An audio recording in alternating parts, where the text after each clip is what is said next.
বর্ষার দিনে রবীন্দ্রনাথ ঠাকুর। এমনও দিনে তারে বলা যায়, এমনও ঘন ঘোর বরিশায়, এমনও মেঘস্বরে বাদল ঝড় ঝরে, তপনহীন ঘন তমসায়।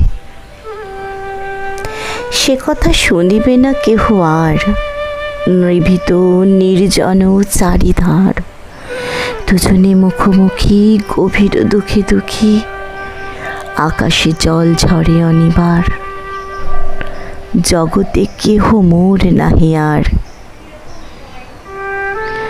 সমাজে সংসার মিছে সব, মিছে জীবনের কলরব, কেবল আঁখি দিয়ে আখির সুধা পিয়ে, হৃদয় দিয়ে রীতি অনুভব। আধারে মিশে গেছে আর সব, বলিতে ব্যথিবে না নিজ কান, চমকি উঠিবে না নিজ প্রাণ। যে কথা আঁখি নিরে মিশিয়া যাবে ধীরে, বাদল বাই তার অবসান, সে কথা চেয়ে দেবে দুটি প্রাণ। তাহাতে এ জগতে ক্ষতিকার, না মানে না পারে যদি মনোভার।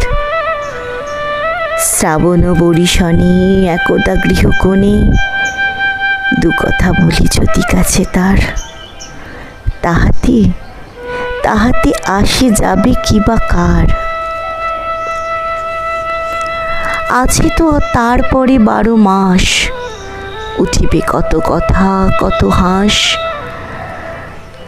আসিবে কত লোক কত না দুঃখ শোক, সব কথা কোনোখানে পাবে নাশ, জগৎ চলে যাবে 12 মাস। ব্যাকুল বেগে আজি বহে পায়, বিচলি থেকে থেকে চমকায়। যে কথা এ জীবনে রহিয়া গেল মনে, সে কথা আজি যে বলা যায়। এমনও ঘন ঘোর বরিশায়, এমনও ঘন ঘোর বরিশায়, এমনও ঘন ঘোর বরিশায়।